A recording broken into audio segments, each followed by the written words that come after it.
2010ஆம் ஆண்டு. அப்போது திமுக ஆளுங்கட்சி, அம்மா அவர்கள் எதிர்க்கட்சி.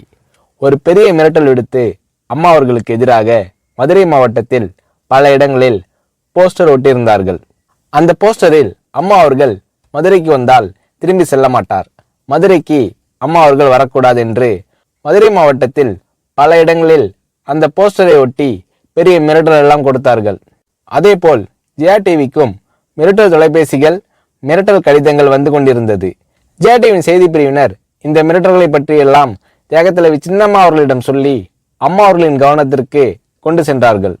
அம்மா அவர்கள் துணிச்சல், வீரம், கம்பீரம் இவற்றின் ஒட்டுமொத்த உருவம்.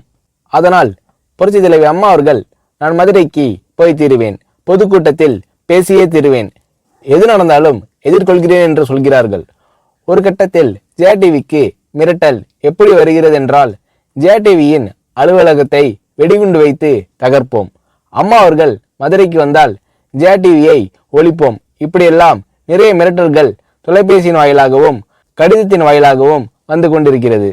இந்த மிரட்டல்களை எல்லாம் கடந்து அம்மா அவர்கள் மதுரைக்கு சென்று பிரம்மாண்டமான பொதுக்கூட்டத்தில் லட்சக்கணக்கான மக்கள் மத்தியில் எழுச்சி உரையாற்றும் போது, ஒரு எதிர்க்கட்சியின் தலைவி என்ற முறையில் என்னை நீங்கள் மிரட்டுங்கள், ஒரு எதிர்க்கட்சியினை நான் நடத்துகிறேன் என்பதற்காக கழகத்தை மிரட்டுங்கள், ஜெயா டிவியை எதற்காக மிரட்டுகிறீர்கள், ஜெயா டிவியின் அலுவலகத்தை நீங்கள் தகர்ப்பீர்களா, ஜெயா டிவியை நீங்கள் ஒழித்து கட்டிவிடுவீர்களா, பார்க்கலாமா, ஜெயா டிவியை ஒழித்து கட்டிவிட்டால் என்னுடைய அரசியல் குரலை ஒழித்து விடலாம் என்று கனவு காணுகிறீர்களா? ஜெயா டிவி என் உயிருக்கும் மேலானது, நான் என்னுடைய உயிரை விட அதிகமாக நேசிப்பது, என்னுடைய அரசியல் கரமாக நான் போற்றி புகழ்வது, அதன் மேல் நீங்கள் கை வைப்பீர்களா, பார்க்கலாமா என்று எழுச்சி உரையாற்றினார் புரட்சி தலைவி அம்மா அவர்கள். இப்படியெல்லாம் அம்மா அவர்களின் அன்புக்கும் மரியாதைக்கும் பாத்திரமாக ஜெயா டிவி இருந்தது.